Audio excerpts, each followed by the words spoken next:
In this video, I wanted to talk about a game Chauffeur and I have been playing recently, and that would be Castlevania Symphony of the Night on the PS1. It's our first playthrough, and we've been really enjoying the game so far. I think it's safe to say it's quickly becoming a new favorite for the both of us. Among the many attributes I appreciate, one of them has to be the audio. Straying away from more realistic effects, the sound design is more in line with something you would hear from a 90s Konami arcade title or a shonen anime rather than a gothic vampire story taking place in the 1790s. Despite the limitations of the hardware at the time, Castlevania does an effective job implementing memorable sound effects by taking advantage of what the PlayStation can do. One of my hobbies is to collect video game sounds, and so naturally wanted to rip at least some of the more popular ones from Symphony of the Night. The game does have an unlockable sound test feature, but it only plays music, not individual sound effects. I tried looking for a sound rip of the game, and to my surprise, there doesn't appear to be a complete one available online. Any sound packs I did find were all hit or miss in terms of quality. Either sounds were in the wrong pitch, or other commonly heard sounds like the pickup noises were missing altogether. Several users from various Castlevania and video game modding forums reported that when they extracted the sounds from the game's files, many of them sounded incomplete. I soon realized what was going on. Symphony of the Night, like many other contemporary games of its time, uses sound effects that are sequenced. For example, Super Metroid uses both sequence music and sound effects for its audio, whereas Symphony of the Night mainly uses streaming audio for music playback, while the pitch, volume, panning, sampling rate, and other parameters for all the sound effects are handled by the game's audio engine. If you used trackers before, then all of this should sound somewhat familiar to you. In layman's terms, streaming audio is much like listening to a track off of a CD, but sequence audio requires at least two different types of data in order to play back anything. You would need a sound bank file, which stores a collection of short audio clips inside. Then you would need MIDI data or some other kind of sequence notation data to tell the audio engine what samples to play at the specific time and pitch. Interestingly, there are a couple areas in the game where sequence music does play instead of streaming audio, most notably in the Master Librarian music queue. Unless a sound test function is found or we're able to figure out how to trigger and change sounds in-game, ripping the sound effects would be a very laborious task, requiring the ripper to record every sound effect manually while playing the game with the music turned off in the emulator. They would also have to make sure that other sound effects aren't playing at the same time, so that there's no overlap in the recording. This can be near impossible in situations like the beginning of the game where there are constant thunderclaps in the background. Fortunately, some emulators offer the ability to mute separate channels, so that does make things a little bit easier. After Chauffeur and I were playing the game for a while, and we were beginning to really appreciate it, I thought it would be a fun idea to make some sort of a beat using Alucard's voice samples and several other sound effects from the game. Because the sound packs I could find online were either in the wrong pitch or missing that flanger effect or missing sounds altogether, I decided to rip some of the sounds myself and see if I could accurately recreate the flanger in FL Studio. So, the first thing to do was look at the game's assets and find where the audio files are located. There's a bunch of folders like the SD folder, which contains the streaming audio data. Alucard's voice samples are located in the VAB folder. They are stored in common PlayStation VH and VB files, with VH being the header and containing various sound parameters, while VB is the sound bank file extension. But where are the other sound effects located? Some bosses and rooms have their own sound files, but the main one used throughout the game is located right next to the executable and is esoterically labeled as SD_J010. I think this file name may be a reference to the 16 audio channels the VH file references inside, and 16 written in hexadecimal is 10. A lot of people use P-Sound to extract PlayStation samples from VB files, but because the program doesn't look at the VH files, these samples don't have a default sampling rate assigned to them, so a lot of them are not going to sound correct at all when exported to WAV.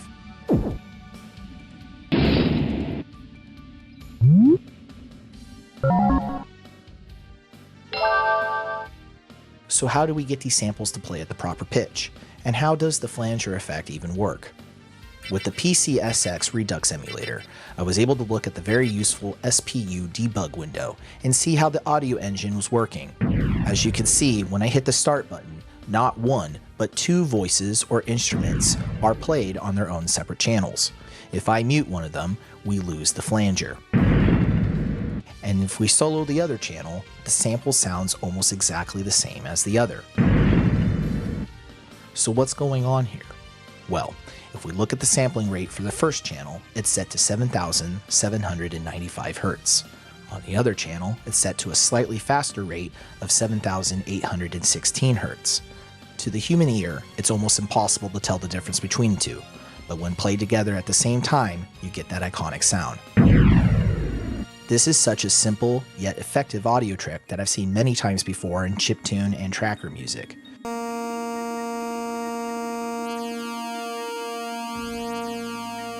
You just play the exact same sample or waveform twice, but slightly change the pitch or playback speed of the other duplicate sound. From what I can tell, nearly every sound that plays in-game uses this trick, and because it requires 2 channels for the effect to work, you would need a lot of them in order for the audio engine to play multiple sound effects at the same time. Thankfully, the PlayStation's SPU has a plentiful 24 channels of audio, so this will give the game enough room to work with. Now that I knew what the sampling rates were used for some of the sounds, I could save new versions of the exported WAV files from P-Sound with the correct sampling rates. Doing this allowed me to accurately recreate a lot of the sounds from the game in FL Studio.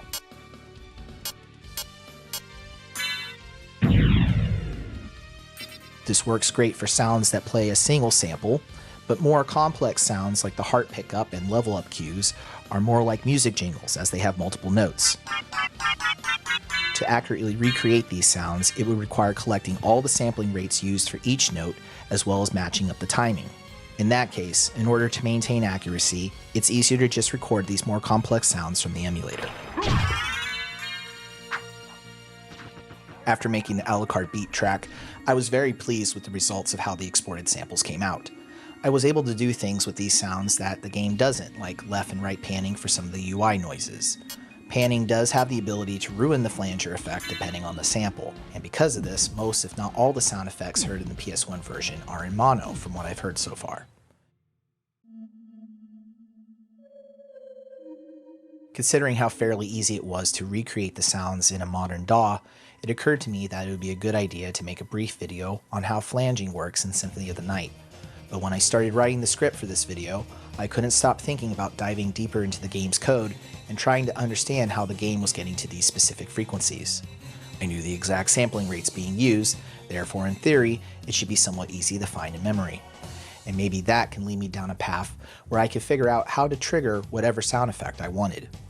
But I was initially hesitant, as it would be extra work, so before committing to any additional research, I wanted to make sure that all my options were exhausted first. I decided to take a look at the other ports of the game, since I was just familiar with the original PS1 version. Symphony of the Night was ported to the Sega Saturn in 1998, and then in 2007, the game was remastered and released on the PSP in Castlevania: The Dracula X Chronicles. The more recent PS4 port of the game is also based off of this version. The Cutting Room Floor wiki shows that there is a debug mode with a more robust sound test function, so I thought that this might be a good way to rip all the sounds. I pulled up a long play of the PSP port, and that's when I discovered what Konami did. They had changed the sound effects.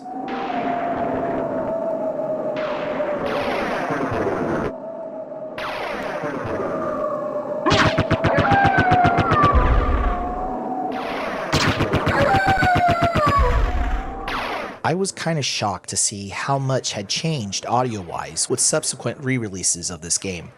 I knew the original voice acting was replaced, but I had no idea they also modified the sound effects as well.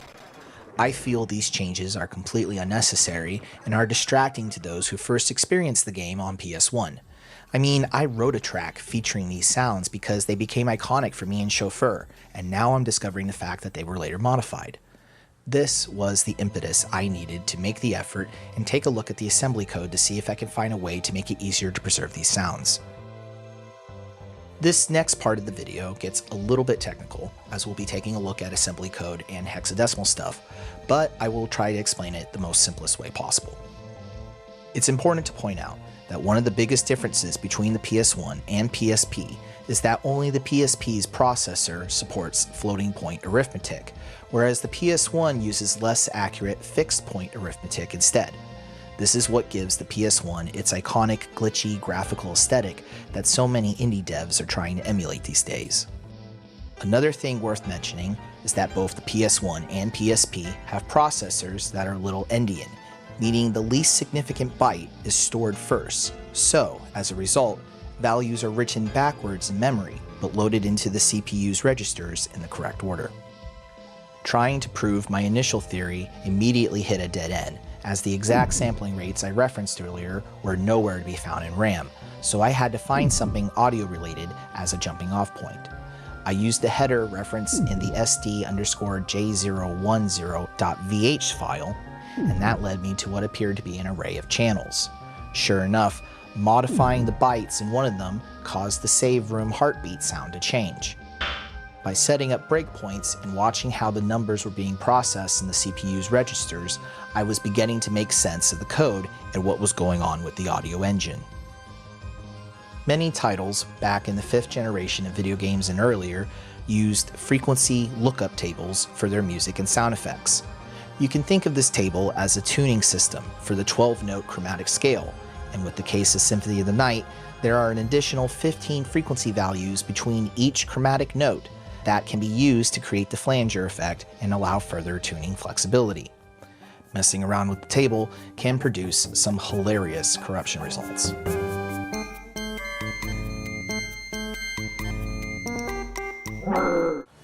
As you can see, all the sound effects and sequence music in the game refer to this table.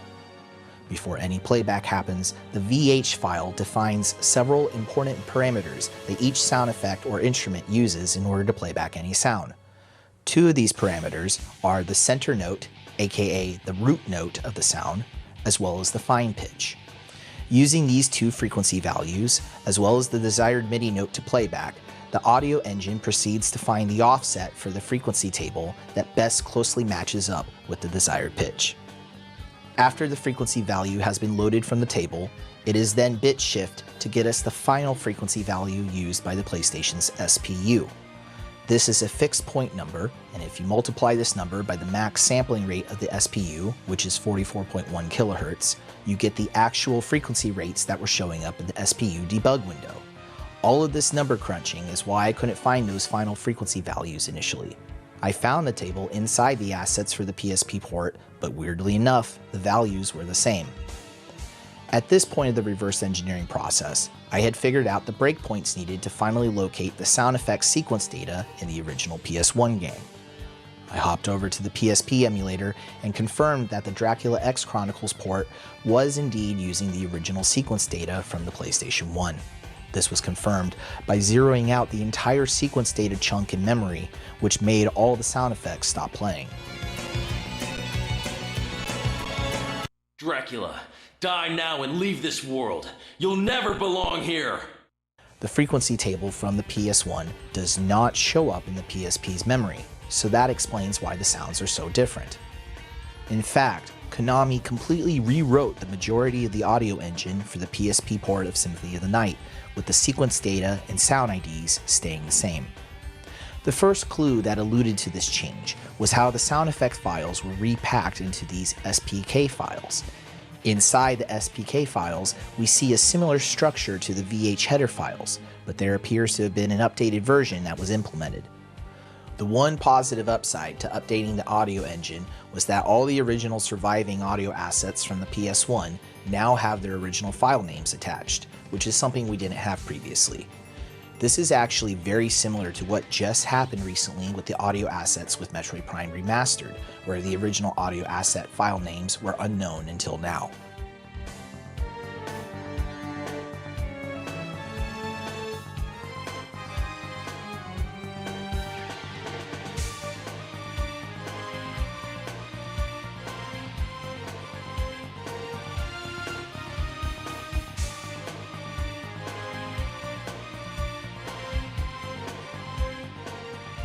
Okay, this is where things get weird. This new version of the PlayStation Soundbank files also includes the original sampling rates used by the samples. It is with these new sampling rate values that the game proceeds to generate the center note values that all the sound effects and instruments in the game use. This is already a huge deviation from the original, as those center note values were already hard-coded into the original VH files to begin with, but were removed from the PSP version. To add insult to injury, the subroutine that does this sampling rate conversion uses floating point arithmetic, which is absolutely not how a PS1 works.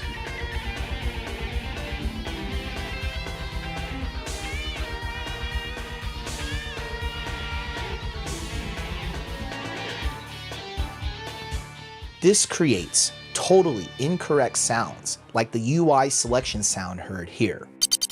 The sound is supposed to be played much lower in pitch, but because the original sampling rate is being used to determine the center note frequency, the value generated is way too high as a result. Fortunately, because the PSP is similar enough to the PS1, we can fix this sound's pitch to be more accurate. The center note frequency is also a fixed point value, and because the PSP also has a max sampling rate of 44.1 kHz, the same SPU values from the PS1 should work. Since, in practice, the center note is usually set to middle C, I decided to modify the MIDI sequence data and play the original instrument in the PS1 version at middle C.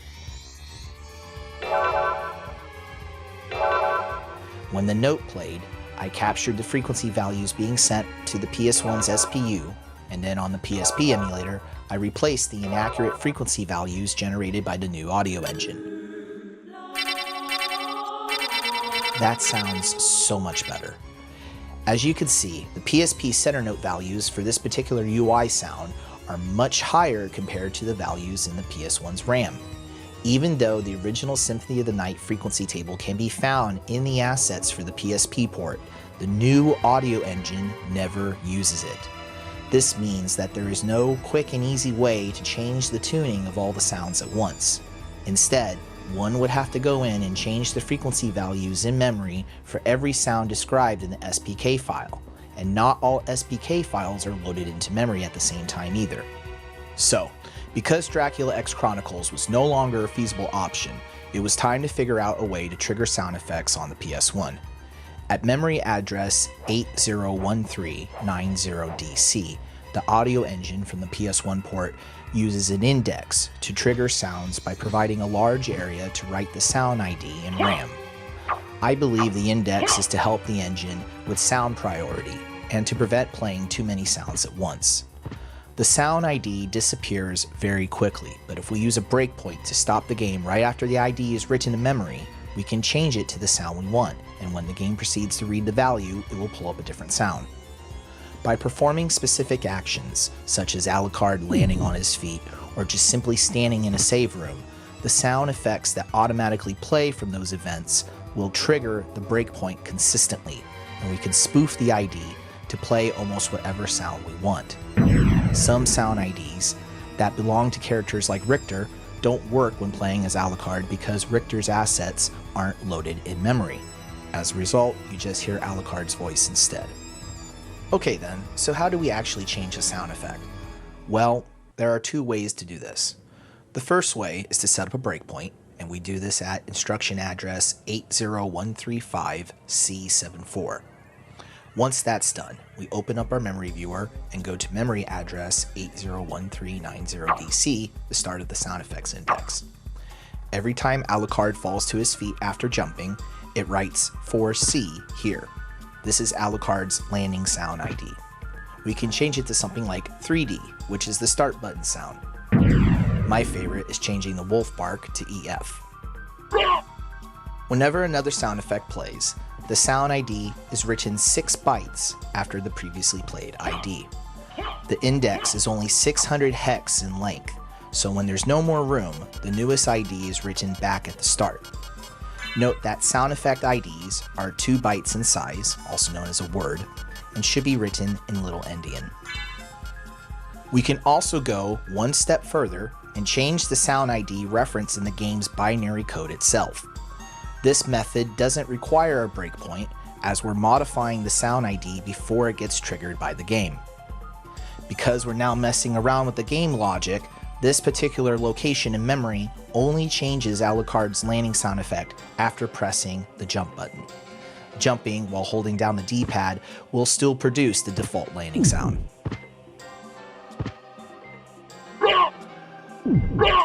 At memory address 80110124, we can see the code that tells the game to play the 4C sound effect when Alucard lands. Here you can see the sound ID followed by a 06. I assume this byte is some sort of opcode or flag telling the game to play the sound effect. From what I could tell so far, the value 0434 seems to follow every sound ID, so that's another good way of confirming that this is indeed a sound effect. If we have a sound ID that requires 2 bytes, like the name entry sound for example, we add that 06 byte to the most significant byte of the sound ID. For example, CD02 is the sound ID for the name entry noise, but if we change it to CD08, we can trigger it in-game. While this technique is a great fast way to change sound effects, I like using the previously mentioned breakpoint method, as you can see the IDs for all the sound effects being played in-game inside the index, which can be very useful for identifying unknown sounds. I realized this whole time that I was reverse engineering the game, I completely forgot to take a look at the Sega Saturn port. When compared to the PS1's audio, we again hear pitch discrepancies between the same sound effects, but these are way less distracting and implemented way better than on the PSP. Here's a comparison of the PS1, Saturn, and PSP level up sounds. You be the judge.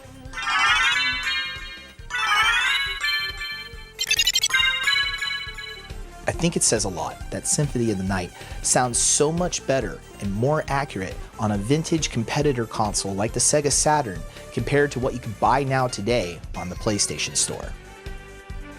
I'm happy that there appears to be an emerging modding scene for this game, with resources and tools like sotn.dev and SOTN Editor by Kernel Equinox. We now have new insight and answers to how this game was made. In just the past few months, there have been several exciting discoveries, such as the level select debug feature.